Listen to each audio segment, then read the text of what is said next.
Josué capítulo 10, verso 32 e Josué capítulo 11, verso 8. Amém? Você achou na Bíblia? Josué 10, 32 diz assim a palavra de Deus: E o Senhor deu Laquis nas mãos de Israel, que no dia seguinte a tomou e a feriu a espada, a ela e a todos os que nela estavam, conforme tudo o que fizera a Líbina.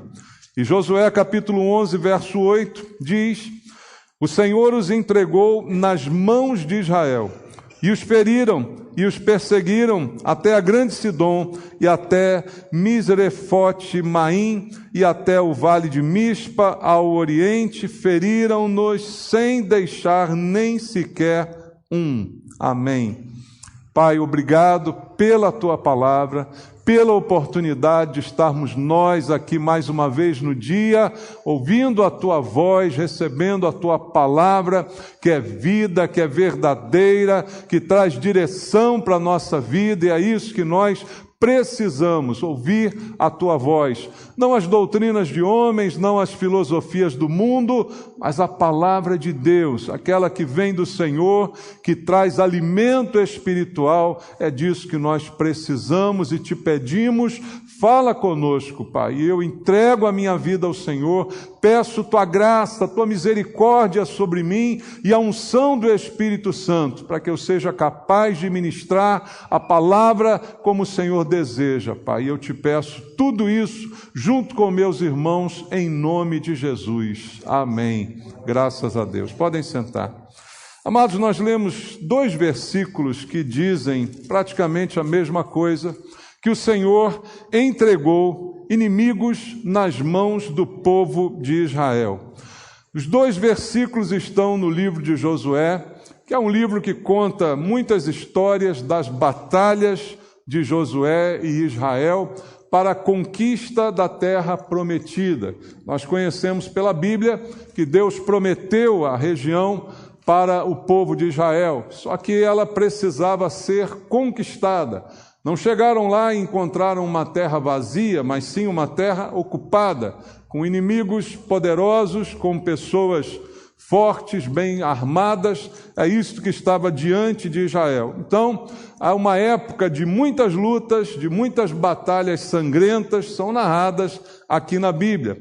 Grandes e temíveis inimigos que precisavam ser vencidos para que então a bênção se concretizasse. Mas uma coisa comum nesse livro são esses 2 versículos aqui que eu trouxe para você, e há outros que a gente poderia citar, é que Deus entregava os inimigos nas mãos de Israel.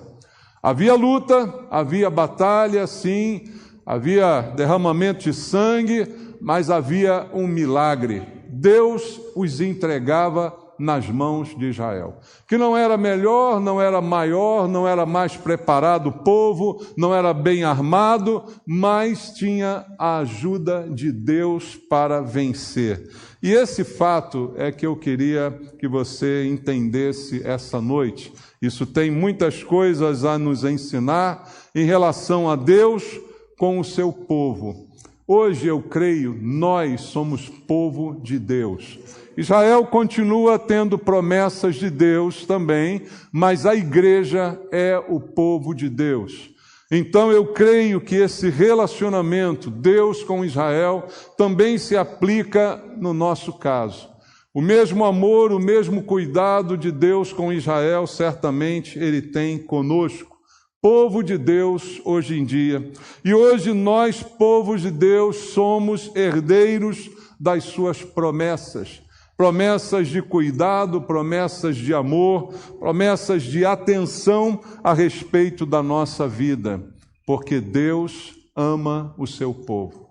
A mensagem que nós vemos na Bíblia em todo o tempo é que Deus ama a Israel. Israel muitas vezes vai trair a confiança de Deus, muitas vezes vai se misturar, muitas vezes vai falhar, mas Deus ama Israel.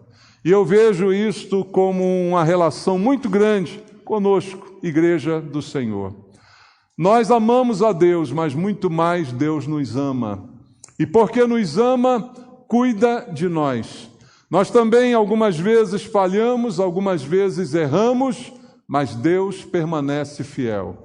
Como diz a Bíblia, embora o homem seja infiel, o Senhor é fiel e permanece fiel. Ele tem propósitos na nossa vida e Ele cuida de nós como seu povo. Então nós somos cuidados por Deus porque estamos debaixo das suas promessas. E eu separei alguns versículos bíblicos para basear a nossa fé. Não diz a Bíblia que a fé vem pelo ouvir da pregação? Então, que a palavra de Deus que nós vamos ler essa noite, ela estimule a nossa fé e a nossa confiança em Deus. Como eu disse, Ele ama o seu povo porque Ele é o nosso Pai. Leia comigo Salmo 103. Vamos ler alguns versículos bíblicos para basear a nossa fé. No Salmo número 103, do versículo 3 ao 5, está escrito assim, veja se isso não se aplica à igreja. Ele é quem perdoa quantas? Todas as tuas iniquidades. Quem sara quantas? Todas as tuas enfermidades. Quem da cova redime a tua vida e te coroa de graça e misericórdia. Quem farta de bens a tua velhice, de sorte que a tua mocidade se renova como a da águia. Deus é o nosso Pai, é aquele que cuida de nós, nos perdoa, nos abençoa, é isto que Ele faz com o seu povo. Deus também se apresenta na Bíblia, além desta figura paterna, veja um outro exemplo muito importante que está em Isaías, no capítulo 49, no versículo 15 e no versículo 16. Isaías 49, 15 diz: acaso pode uma mulher esquecer-se do filho que ainda mama, de sorte que não se compadeça do filho do seu ventre? Mas ainda que esta viesse a se esquecer dele, eu, todavia, não me esquecerei de ti. Eis que nas palmas das minhas mãos te gravei, os teus muros estão continuamente perante mim. Deus se compara a uma mãe e diz que, embora dificilmente uma mãe possa esquecer do seu filho, ainda assim isso é capaz de acontecer. Mas Ele, Deus, não se esquecerá dos seus. E quem são os seus filhos? Nós. Deus é nosso Pai, Deus é nossa mãe, Deus cuida de nós em todos os sentidos. Veja também um outro versículo em João, no capítulo 15, no Evangelho segundo João, capítulo 15, do verso 13 ao verso 15. Olha como Deus se apresenta. Ninguém tem maior amor do que este, de dar a alguém a própria vida em favor dos seus amigos. Ele nos chama de amigos.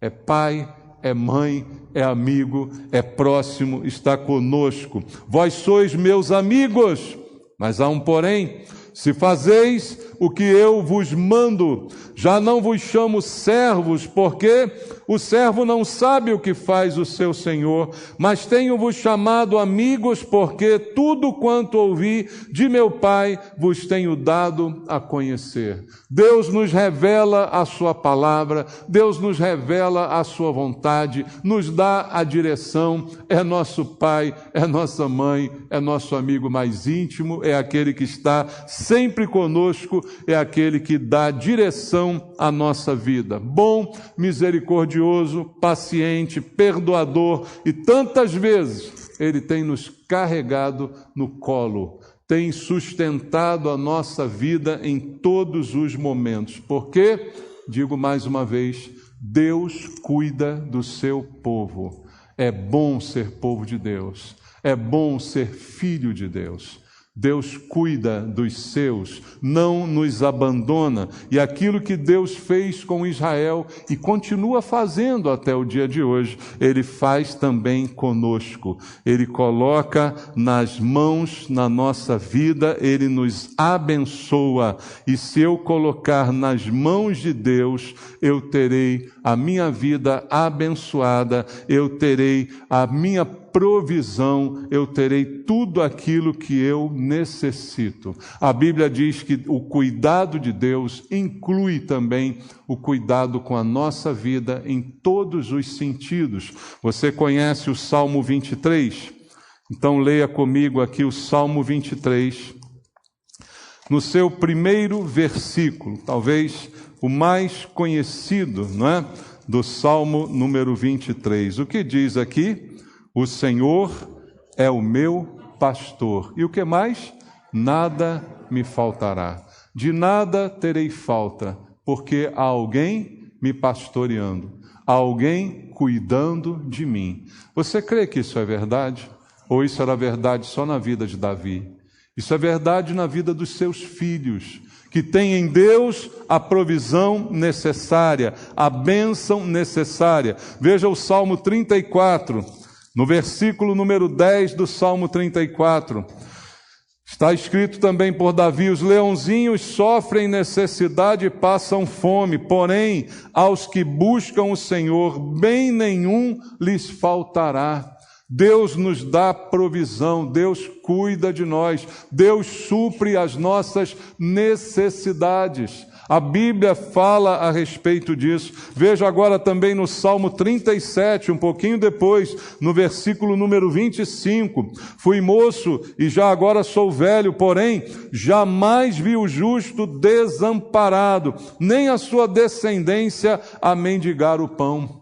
Deus não desampara você, Deus cuida, Deus provê, a sua necessidade está nas mãos do Senhor. E se você quer ver isso também no Novo Testamento, abra sua Bíblia em Mateus capítulo 6, num dos versículos mais lindos da Bíblia, em que Jesus repete esta promessa de cuidado.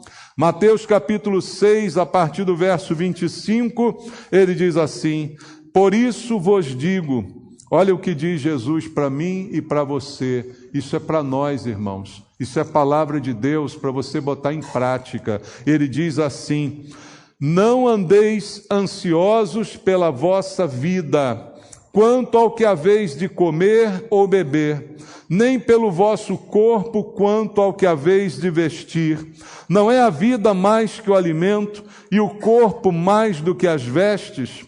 E aí ele diz para mim e para você: observai as aves do céu, não semeiam, não colhem, não ajuntam em celeiros, contudo, vosso Pai Celeste as sustenta. Ele sustenta as aves dos céus. E aí ele pergunta: porventura, não valeis vós muito mais do que as aves dos céus? Quem vale mais, um pássaro ou você, filho de Deus? Quem tem mais valor para Deus? É a pergunta de Jesus, simples, para a gente pensar e responder. Quem vale mais, você ou um pássaro? Eu. Então, se ele sustenta um pássaro, ele não vai sustentar você também? Esse é o pensamento que Jesus quer, uma reflexão da nossa parte, para que a gente entenda e deixe a preocupação de lado. E aí ele continua mais uma vez dizendo: qual de vós, por ansioso que esteja, pode acrescentar um côvado ao curso da sua vida? E por que andais ansiosos quanto ao vestuário? Considerai como crescem os lírios do campo, eles não trabalham, nem fiam. Eu, contudo, vos afirmo que nem Salomão, em toda a sua glória, se vestiu como qualquer deles. Ora, olha a conclusão de Deus: se Deus veste assim a erva do campo, que hoje existe e amanhã é lançada no forno, quanto mais a vós outros, homens de pequena fé. A comparação de Jesus, mais uma vez, é para você olhar. Olha os lírios, são bonitos, são belos. Olha as flores, olha a natureza. Olha como Deus reveste de beleza, não é? De cuidado. Ele chega a dizer: nem a riqueza de Salomão foi capaz de comprar para eles roupas mais bonitas que as roupas de um lírio no campo. E aí ele pensa e diz para você pensar: ora, se Deus veste assim uma erva que, por mais linda que seja, hoje ela existe, Amanhã ela não existe mais. Mas você é eterno. Seu espírito é eterno. Você vai existir para sempre. Se Deus cuida assim de algo que é tão fugaz, não vai cuidar de ainda melhor de você, que é um ser eterno? É a pergunta que Jesus faz para nossa reflexão. Mas aí ele diz, acrescenta, homens de pequena fé. Será que a nossa fé anda pequena, a ponto da gente se preocupar demais, ansiar demais, ter medo demais? Será que a nossa fé anda pequena, como disse Jesus, a ponto de pensar que o Deus que cuida de um lírio, o Deus que cuida de um pássaro, não cuidará de mim? Será que a minha fé é pequena, como disse Jesus? E aí ele continua dizendo, portanto, não vos inquieteis dizendo que comeremos, que beberemos, ou com que nos vestiremos, porque os gentios é que procuram todas estas coisas, pois vosso Pai Celeste sabe que necessitais de todas elas. Deus sabe que eu e você temos necessidades. E veja aqui uma coisa importante a dizer nesses versículos, é que Deus não está prometendo carro do ano, casa própria, não está prometendo nada disso, mas Ele está prometendo suprir as necessidades. E o que Ele fala aqui são de coisas básicas, comer, beber e vestir. O essencial, que Ele sabe que nós precisamos, Ele nos dará, queridos. O justo e a sua descendência não mendigarão o pão. É a verdade da palavra de Deus na qual eu preciso crer e confiar. Os gentios é que procuram estas coisas, mas o meu Pai sabe que eu necessito de todas elas. Aí Jesus diz assim, buscai, pois, por causa disso, em primeiro lugar, o reino, o seu reino, a sua justiça, e todas estas coisas vos serão acrescentadas. Portanto, não vos inquieteis com o dia de amanhã, pois o amanhã trará os seus cuidados. Basta ao dia o seu próprio mal. Jesus está dizendo para a gente não andar preocupado, para a gente não andar com a cabeça fixa no que vai acontecer amanhã. Jesus está dizendo, viva hoje. Vivo aqui e agora, nesse momento, na minha presença, com o cuidado que você recebe de mim. E o amanhã é outro dia. Amanhã há um outro milagre. Amanhã uma nova provisão. Como Deus fez com o povo de Israel, mais uma vez eu comparo, que no deserto precisava acordar a cada manhã acreditando que o maná estaria ali, que o maná cairia novamente do céu, não podiam guardar para o dia seguinte.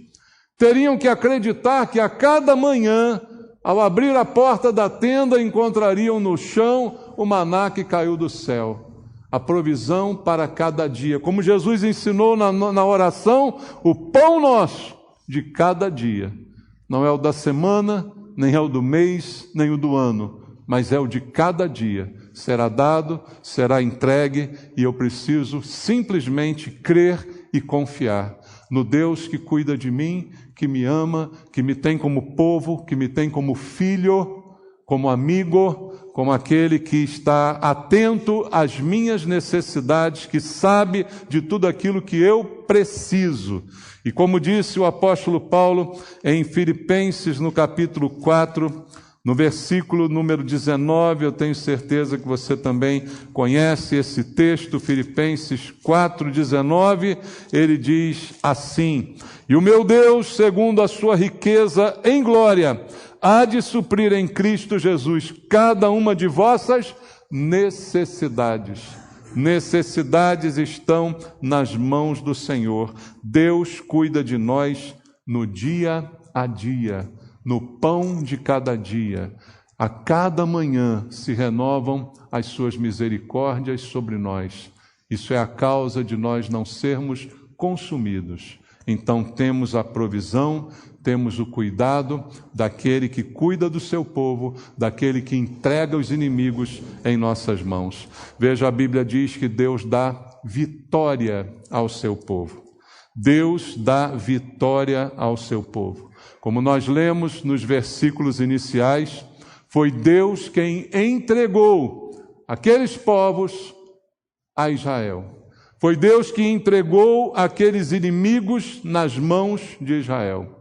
E eu creio absolutamente que Deus faz da mesma forma conosco. Que estas promessas se aplicam também a nós. Em Isaías, no capítulo 41, leia comigo, alimente a sua fé.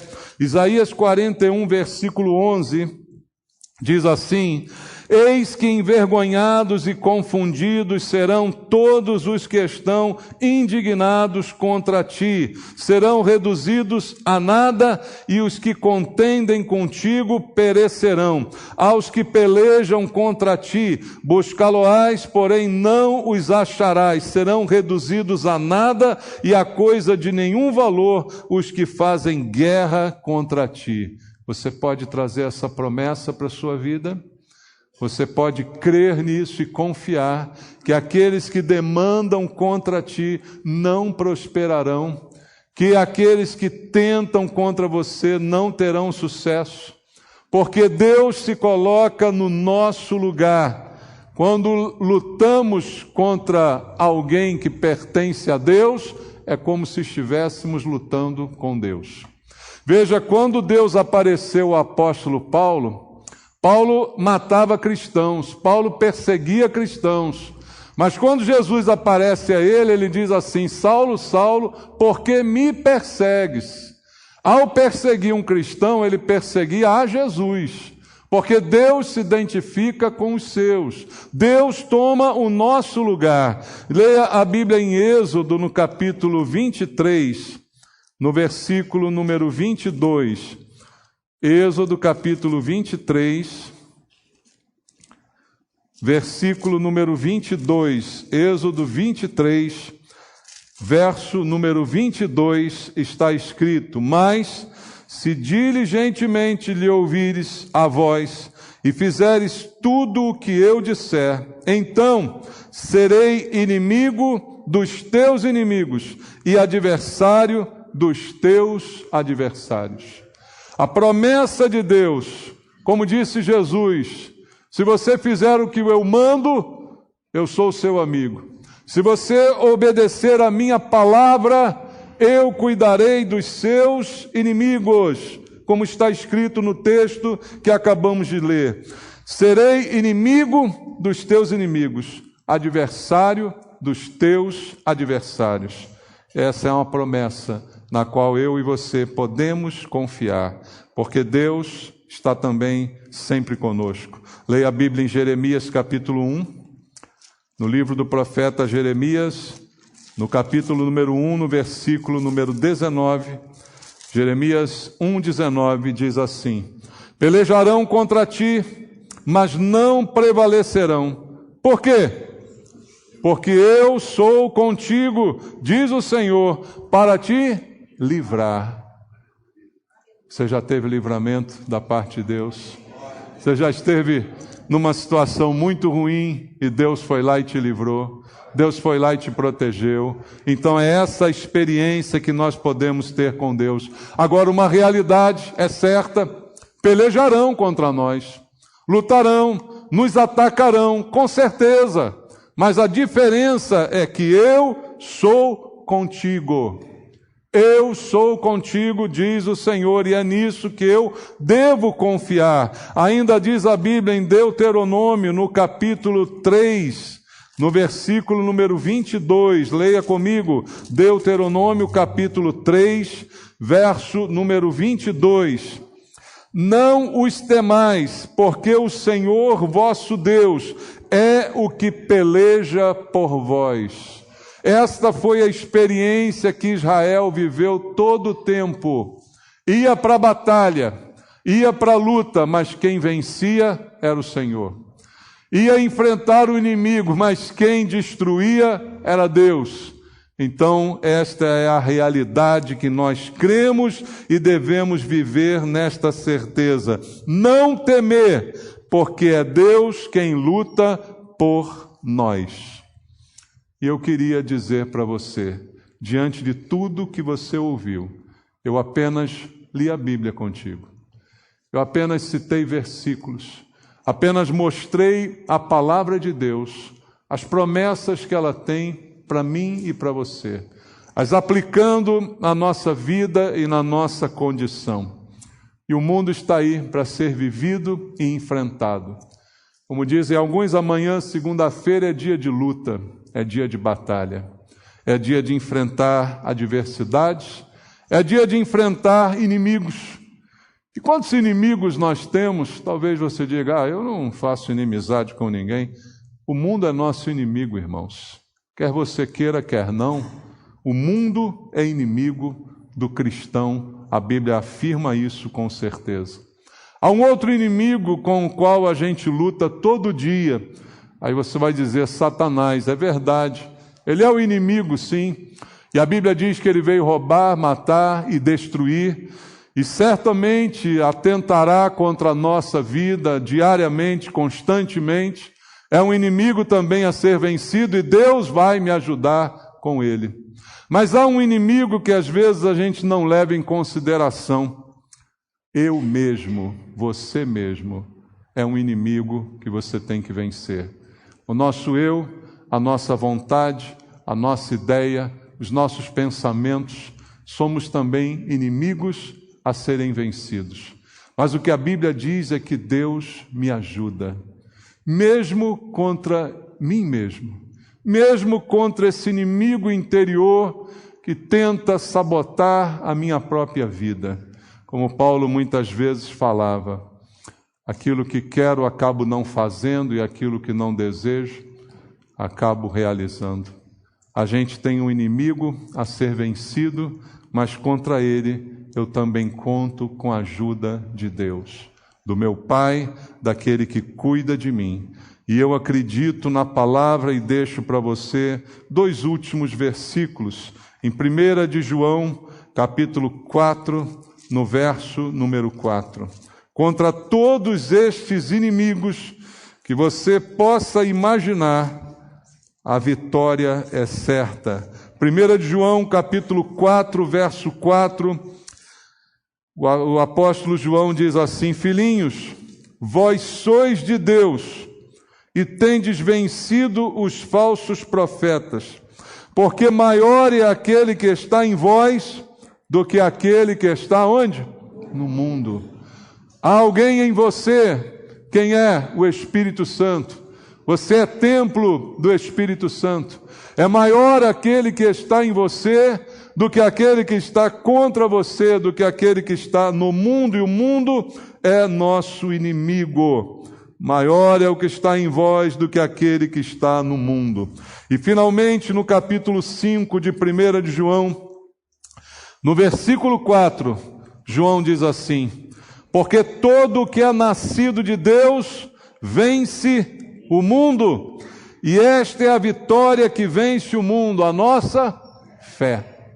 Por isso eu termino dizendo para você, perca tudo, mas não perca a sua fé, porque a sua fé é a arma da vitória.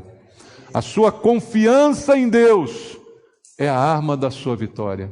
A nossa fé é o que vence o mundo.